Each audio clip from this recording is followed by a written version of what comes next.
இதே புரட்சி தலைவி அம்மா 20 தெய்வங்களை வணங்கி எல்லாம் பசியோடு இருக்கிறீங்க, எல்லாம் வாட்டமாக இருக்குது மக்கள்லாம்.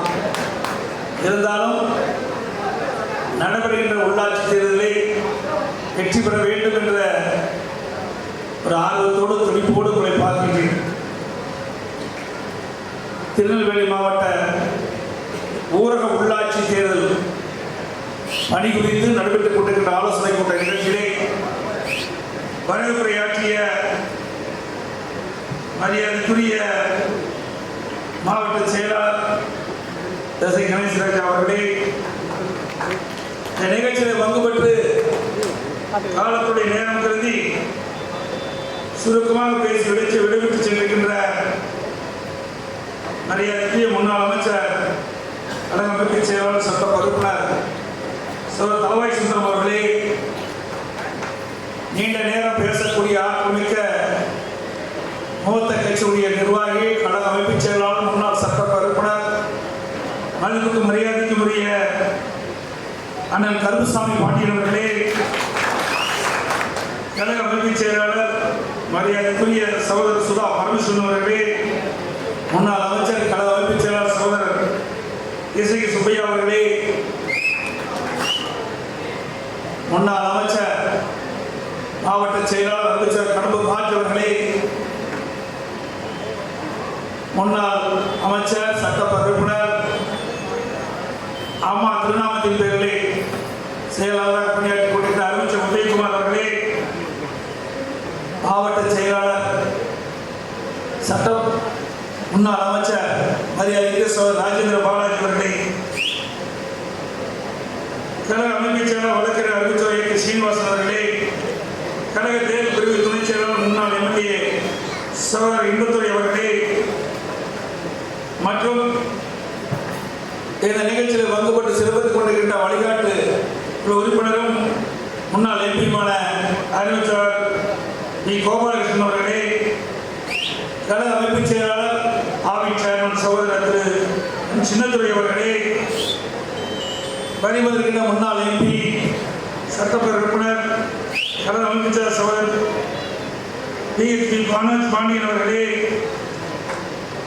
முன்னாள் மாவட்ட செயலாளர் முன்னாள் நாடாளுமன்ற முத்துக்கருப்பன் அவர்களே,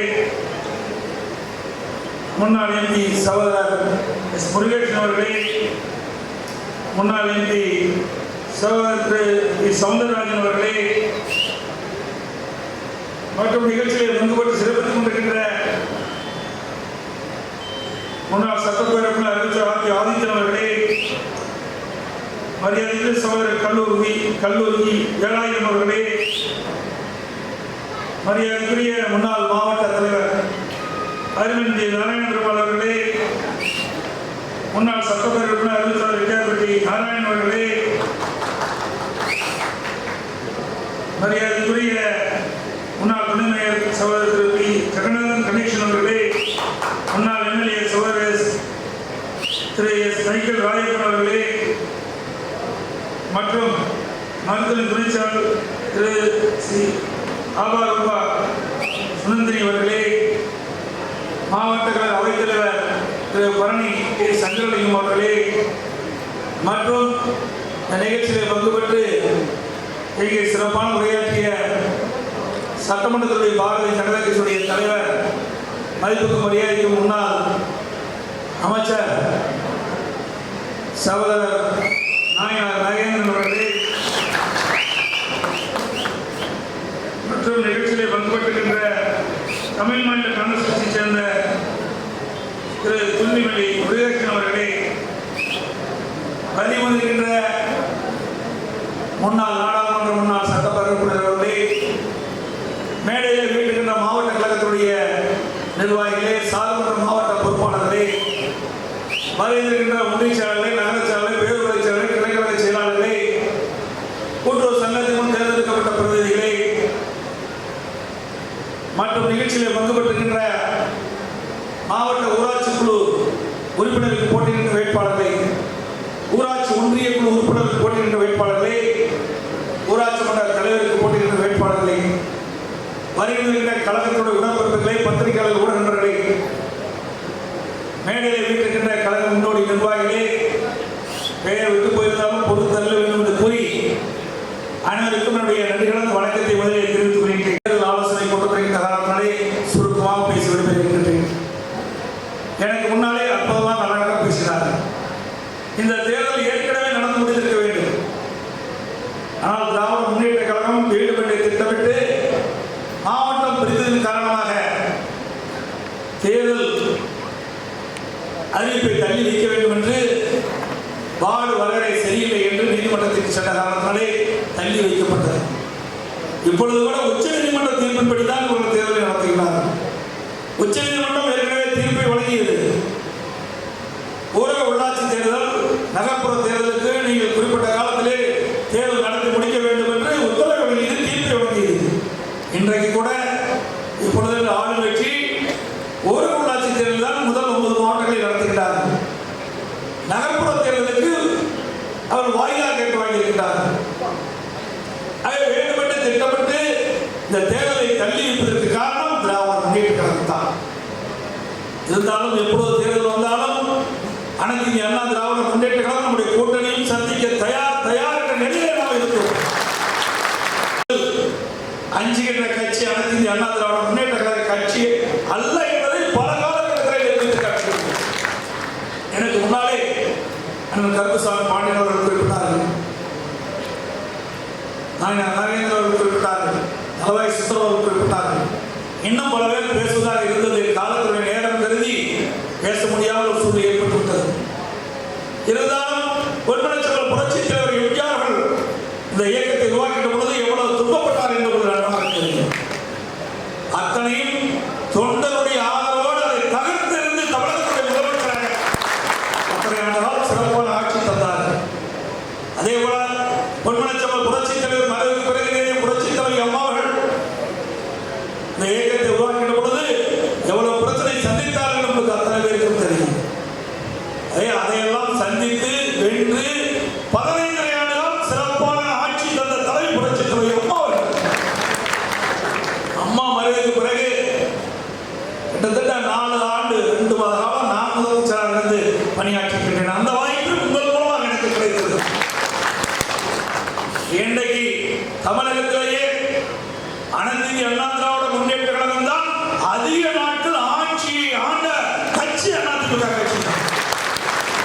31 ஆண்டு காலம் அனைத்து இந்திய அண்ணா திராவிட முன்னேற்ற கழகம் தமிழ்நாட்டில் ஆட்சி புரிந்தது என்று சொன்னால் சாதாரண விஷயம் அல்ல. இன்றைக்கு அனைத்து இந்திய அண்ணா திராவிட முன்னேற்ற கழகம் ஆட்சி காலத்திலே வரலாற்று சாதனைகள் நாம் முத்திரை பதித்திருக்கின்றோம். புரட்சித் தலைவர் எம்ஜிஆர் அவர்கள் சத்துண திட்டத்தை கொண்டது சரித்திரம் படைத்தார். இன்றைக்கும் திட்டம் வாழ்ந்து கொண்டிருக்கிறது. நம்முடைய திட்டத்தை பார்த்து அண்டை மாநிலம் இன்றைக்கு அந்த திட்டத்தை துவக்கின்றார். அப்படி அற்புதமான திட்டத்தை கொண்டு வந்தார் பொன்மனச்செல்வன் புரட்சித் தலைவர் எம்ஜிஆர். அதே வழியில் வந்த இதே புரட்சித் தலைவர் அம்மா எண்ணற்ற திட்டங்கள் இன்றைக்கு தமிழகம் வளர்ந்து உயர்ந்து இருக்கின்றது சொன்னால் இதே புரட்சித் தலைவர் அம்மா 15 ஆண்டு காலத்திலே பல்வேறு திட்டங்களை அளித்தார். வாழ்நாள் முழுவதும் மக்களுக்கு அர்ப்பணித்து பணியாற்றிக் கொண்டிருக்கின்ற காரணத்தினால்தான் நாம் இன்றைக்கு தமிழக வளர்ச்சி பாதையை நோக்கி வீடுகளை போட்டுக் கொண்டிருக்கிறது. ஆட்சி காலத்திலே ஏராளமான திட்டங்கள் 2016, 2011 சட்டமன்ற தேர்தலின் போது தேர்தல் அறிக்கையிலே குறிப்பிட்டார்கள். நான் முதலமைச்சர் ஆனவுடன் இதெல்லாம் மினிஸ்ட்ரி கொடுப்பேன் என்று சொன்னார்கள். கொடுத்த வாக்குறுதியை நிறைவேற்றப்பட்ட ஒரே தலைவர் இதை புரட்சித் தலைவர் அம்மா அவர்கள். அதே போல நம்முடைய குழந்தைகள், அதுவும் ஏழை எளிய குடும்பத்திலே பிறந்த குழந்தைகள், மாணவ செல்வங்கள் அரசு பள்ளியிலே அதிகமாக படிக்கின்றார்கள். அப்படி அரசு பள்ளியிலே படிக்கின்ற மாணவ செல்வங்கள் சிறப்பாக கல்வி கற்க வேண்டும் என்பதற்காக புரட்சித் தலைவர் அம்மா அவர்கள் கல்வியிலே புரட்சி மறுமலர்ச்சி ஏற்படுத்தினார்கள். படிக்கின்ற குழந்தைகளுக்கு காலணி, சீருடை, விலையில்லா புத்தகம், நோட்டு, கொண்டு வருவது பை, பள்ளிக்கு ஒரு சைக்கிள், அறிவுபூர்வமான கல்வி கிடைக்க மடிக்கணினி எல்லாம் கொடுத்த ஒரே முதலமைச்சர் புரட்சித் தலைவர் அம்மா தான். இந்தியாவில் எந்த மாநிலத்திலும் இப்படிப்பட்ட திட்டம் அமல்படுத்தப்படவில்லை. அதனால கல்வியே இன்றைக்கு வளர்ந்து நிலையிலே இருக்கிறது. திராவிட முன்னேற்ற கழகம் ஆட்சியில் இறங்கிய போது மீண்டும் அம்மா அவர்கள் தலைமையில் ஆட்சி அமைக்கின்ற பொழுது 134 பேர் படிச்சுட்டு இருந்தாங்க. அம்மா அவர்கள் எடுத்த நடவடிக்கையின் காரணமாக கல்வியிலே புரட்சி செய்ததன் காரணமாக இன்றைக்கு பல கல்லூரிகள் திறக்கப்பட்டது.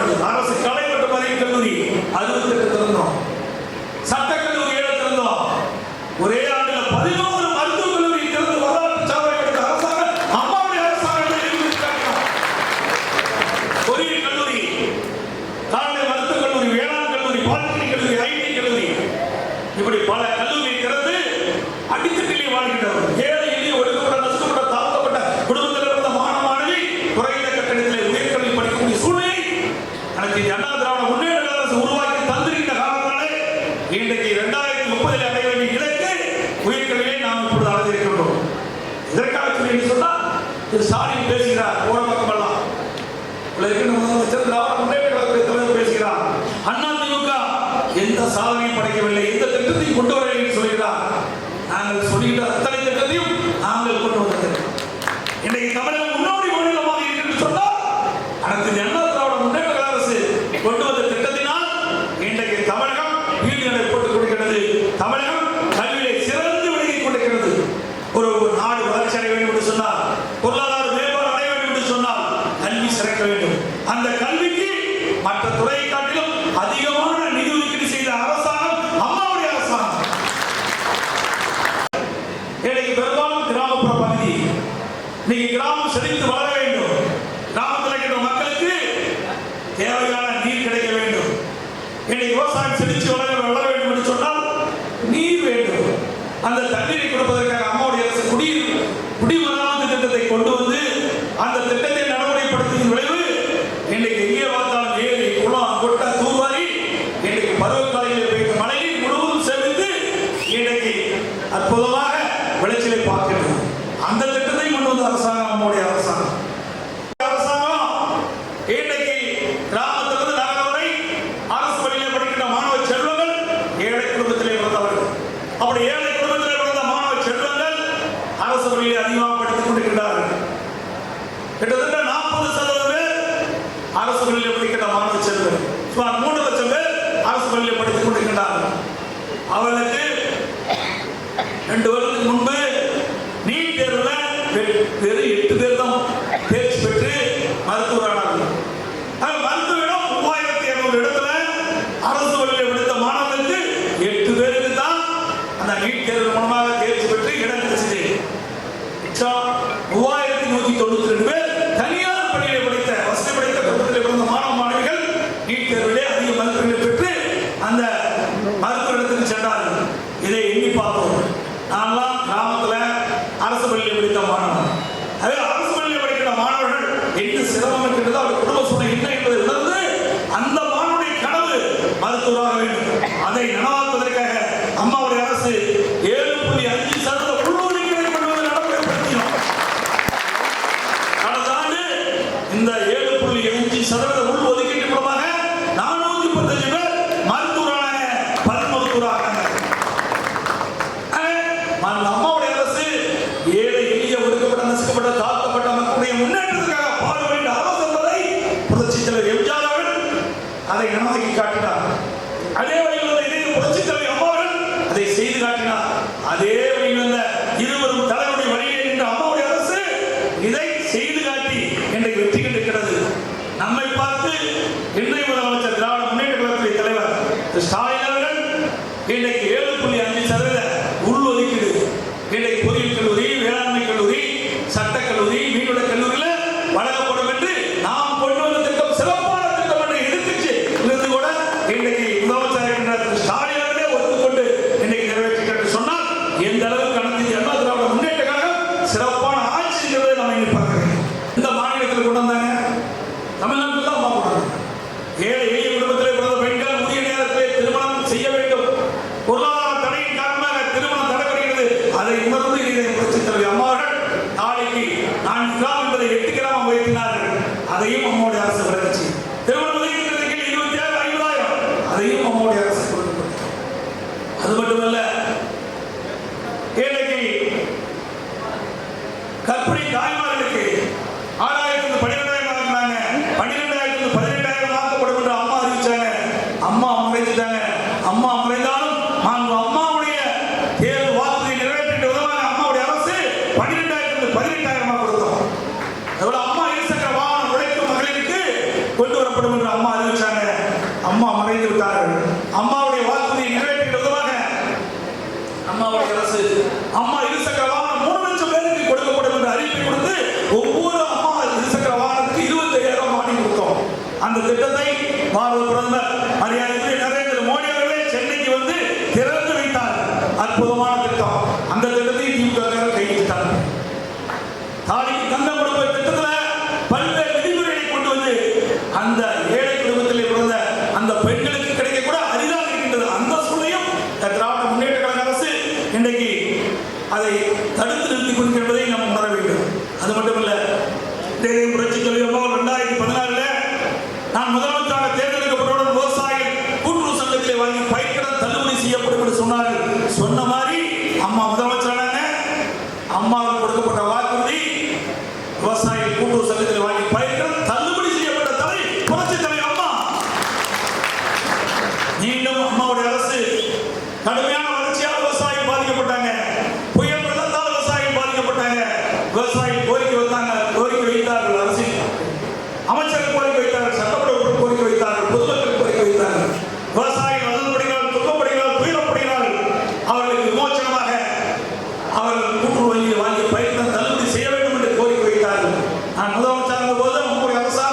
அதை கனியோடு பரிசீலித்து அவருடைய கோரிக்கை ஏற்று விவசாயிகள் கூட்டுறவு சங்கத்தில் வாங்கிய பயிர்கள் 12,110 கோடி நாங்கள் தள்ளுபடி செய்தோம். கொஞ்சமா குறைச்சாங்க. அதனால என்ன பிரயோஜனம்? எந்த பிரயோஜனம் கிடையாது. அதை கொடுக்கப்பட்ட வாக்குறுதி பெட்ரோல் டீசல் விலை குறைப்பு கிடையாது.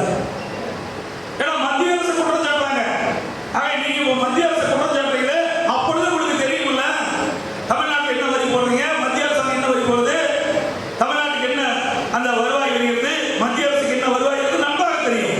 நீங்க மாநில அரசாங்கத்தில் இன்னைக்கு ஆட்சியில் இருக்காங்க, தேர்தலில் நீங்கள் தேர்தல் அறிவிப்பிலே நீங்க அதை அறிவிச்சீங்க. நீங்க அறிவிச்சு இன்னைக்கு ஆட்சிக்கு வந்துட்டீங்க. அது கொடுக்கப்பட்ட வாக்குறுதி நிறைவேற்றணும்ல.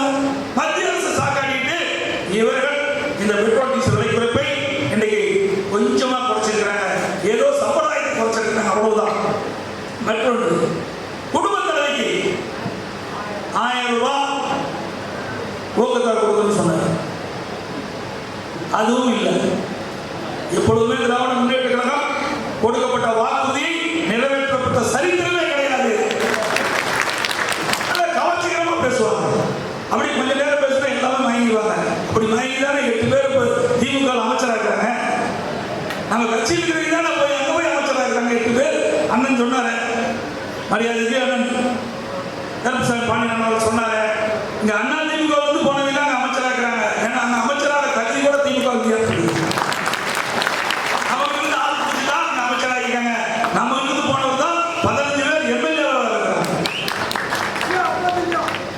இன்றைக்கு திராவிட முன்னேற்ற கழகம் சார்பாக 5 சவரனுக்கு குறைவாக கூட்டுறவு சங்கங்களே நகைக்கடன் அடமான அமைத்தவர்களுக்கு கடன் தள்ளுபடி செய்யப்படும். அது மட்டுமல்ல, திரு ஸ்டாலின் அவர்கள் இன்றைக்கு தமிழ்நாடு முழுவதும் சூறாவளி சுற்றுப்பயணம் செய்த பொழுது தேர்தல் அறிக்கையை குறிப்பிட்டார். தேசியமயமாக்கப்பட்ட வங்கியில் வைத்த கடனும் தள்ளுபடி செய்ய சொன்னார். இதுவரைக்கும் வண்டியே காணும்.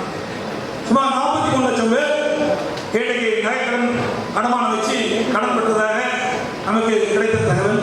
அதுல ஒரு 6-7 லட்சம் பேருக்கு தான் கிடைக்கணும் ஒரு தகவல் இருக்குது. அதையும் பொய்யான அறிக்கை தான். இவர்களை நம்பி பல பேர் கூட்டுறவு சங்கத்துல தங்க அணிந்த நகையெல்லாம் அடமானம் வச்சு பணத்தை வாங்கி செலவு பண்ணிட்டாங்க. அவர்களுக்கும் அந்த கடன் தள்ளுபடி செய்யப்படுமா செய்யப்படாதா என்று ஐயப்பாட்டுக்கிறாங்க. அது சந்தேகம் தான். அடுத்தது, கேஸ் சிலிண்டர் 100 ரூபாய் மானியம் கொடுக்குன்னு சொன்னாங்க. அதுவும் இது வரைக்கும் அந்த அறிவிப்பு இல்லை. அதோட முதியோர் உதவித்தொகை நம்ம 1000 ரூபாய் கொடுத்துட்டு இருந்தோம். அது 1000 ரூபாய் உயர்த்தப்படும் சொன்னாங்க.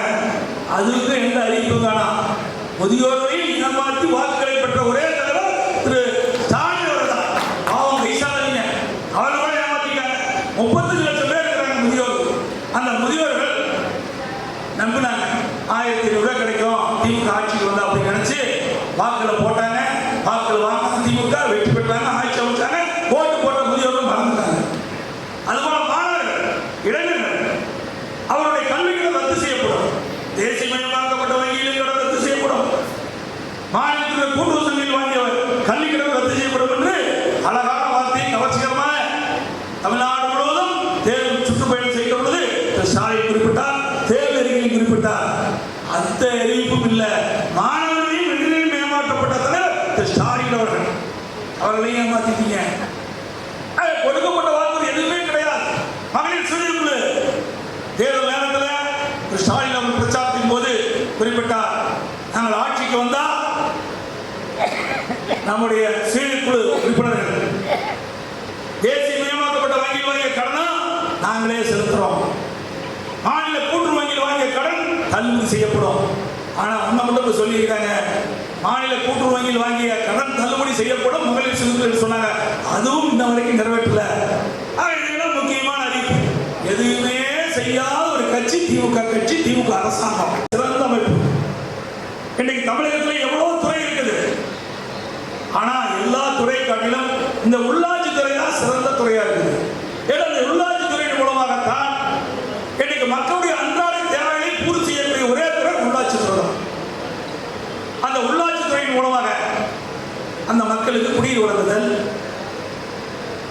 தெருவிளக்குகள் அமைத்துக் கொடுத்தல், ஏற்கனவே இருக்கின்ற தெருவிளக்குகள் பொழுதடைந்தால் சீர் செய்தல், கிராமப்புற சாலைகளை அமைத்துக் கொடுத்தல்,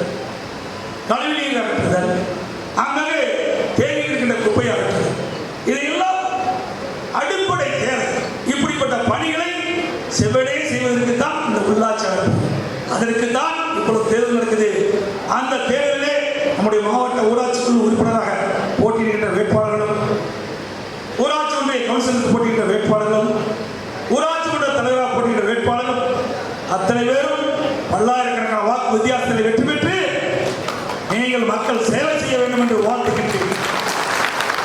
ஒரு அற்புதமான பணி. இந்த பணி செய்கிற பொழுது மக்கள் மனதிலே இடம்பெறுவீர்கள், மக்களிடத்தில் செல்வாக்கு பெறுவீர்கள். ஆகவே நேரடியாக செல்வாக்கு பெறக்கூடிய ஒரே அமைப்பு உள்ளாட்சி அமைப்பு, உள்ளாட்சி பொறுப்பு தான், வேற எந்த பொறுப்பும் கிடையாது. அது மட்டும் இல்ல, சட்டமன்ற உறுப்பினராக வெற்றி பெறலாம், நாடாளுமன்ற உறுப்பினராக வெற்றி பெறலாம். ஆனா உள்ளாட்சி தேர்தலில் போட்டியிட்டு வெற்றி பெறுவது சாதாரண விஷயம் இல்ல, கடினமான விஷயம். அந்த கடினமான பொறுப்புக்கு நீங்கள் வேட்பாளராக நிறுத்தப்பட்டிருக்கிறீர்கள். அதை உணர்ந்து இரவுகள் பாராமல் தேனீக்களை போல இரவை போல சுறுசுறுப்பாக செயல்பட்டு சிந்தாமல் சிதறாமல் நமக்கு கிடைக்கப்படுகின்ற வாக்குகளை பதிவிக்க வேண்டும். மக்கள் தான் சாதாரண மக்கள் அல்ல, நம்முடைய மக்கள், சிந்தித்து பார்த்து செயல்படக்கூடிய மக்கள் நம்முடைய மக்கள். நடந்து முடிந்த சட்டமன்ற தேர்தல் உங்க பக்கத்துல தென்காசி மாவட்டம், அங்க இருக்கிற தென்காசி சட்டப்பேரவை உறுப்பினர் போட்டியிட்டவர் செல்வ மோகன்தாஸ் பாண்டியன் 320 ஓட்டுல தோத்துட்டார். வெறும் 370 ஓட்டுல தோத்தார். நீங்க பாத்தீங்கன்னா 420 பூத்து இருக்குது. ஒரு பூத்துக்கு ஒரு ஓட்டு வாங்கியிருந்தா, ஒரு பூத்துக்கு ஒரே ஓட்டு வாங்கியிருந்தா 50 ஓட்டுல நம்ம ஜெயிச்சிருக்கலாம். ஆனா நாம நினைச்சோம் 2 லட்சம் ஓட்டுக்கு மேல இருக்குது, இந்த ஒரு ஓட்டு போட்டு தான் நம்ம வேட்பாளர் வெற்றி பெறுவோம்னு நினைச்சிருப்போம். ஆனா அந்த ஒரு ஓட்டு தான் வெற்றி தீர்மானிக்கின்ற ஓட்டு என்பதை நீங்க எண்ணி பார்க்கணும். அதே போல இங்கே வருகின்ற வேட்பாளர்கள் ஒரு வாக்கு நமக்கு கிடைக்க வேண்டும் என்று சொன்னால் அதை எவ்வாறுபட்டாவது அதை கொண்டு வந்து பதிவு செய்ய வேண்டும். அதோடு இங்கே வருகின்ற நிர்வாகிகள் அவருக்கு பக்கபலமாக இருக்க வேண்டும். நம்முடைய கூட்டணி கட்சி வேட்பாளருக்கு பக்கபலமாக இருக்க வேண்டும். பாரதிய ஜனதா கட்சி, தமிழ் மாநில காங்கிரஸ், அனைத்து இந்திய அண்ணா திராவிட முன்னேற்ற கழகம் கூட்டணியாக அமைத்து போட்டியிடுகின்ற வேட்பாளர் அனைவரும் வெற்றி பெற செய்வதற்கு நீங்கள் பாடுபட வேண்டும். நீங்கள் வேட்பாளருக்கு நீங்கள் வாக்கு சேகரிப்பாக நினைக்க கூடாது. நீங்களே வேட்பாளரை நினைத்து வாக்களை சேகரிக்க வேட்பாளர்கள் அவர்களுக்கு நீங்கள் பணியாற்றி அவர்களை வெற்றி பெற செய்து அவர்கள் இந்த பணியை மேற்கொள்ள வேண்டும். என்று சொன்னால் உள்ளாட்சி அமைப்பது அடிப்படை அமைப்பு. இந்த உள்ளாட்சி அமைப்பின் மூலமாக நாம் வெற்றி பெற்றுவிட்டால் நம்முடைய கட்சி பலமாக மக்களுடைய தொடர்பு வைத்துக் கொள்ள முடியும். அதை மக்களுடைய தொடர்பு வைக்கக்கூடிய இந்த உள்ளாட்சி அமைப்பிலே நம்முடைய கழகத்தைச் சேர்ந்தவர்கள், கூட்டணி கட்சி சேர்ந்தவர்கள் வெற்றி பெறுவதற்கு பாடுபட வேண்டும் என்று கூறி மிகச் சிறப்பான வாய்ப்பை நல்கிய மாவட்ட நிர்வாகத்திற்கும் தேர்தல் பொறுப்பாளருக்கும் நன்றி தெரிவித்து விடப்படுகின்றேன். நன்றி, வணக்கம். வீடியோவுக்கு கீழே ரெட் கலரில் சப்ஸ்கிரைப் அப்படின்னு ஒரு பட்டன் இருக்கும். அதை இப்போவே கிளிக் பண்ணிவிட்டு பக்கத்துலேயே ஒரு பெல் பட்டன் ஒன்று வரும். அந்த பெல் பட்டனும் அழுத்தி வச்சுருங்கன்னா நம்ம சேனலில் போகிற வீடியோக்குள்ளே தொடர்ந்து பார்க்கலாம். நம்ம சேனலில் ஆல்ரெடி நிறைய யூஸ்ஃபுல்லான வீடியோ போட்டிருக்கோம். அதை பார்க்கணுன்னு நினைக்கிறவங்க அந்த சேனல் பேரை கிளிக் பண்ணி உள்ளே போனீங்கன்னா நம்ம போட்டிருக்கிற வீடியோவெல்லாம் இருக்கும், பாருங்கள்.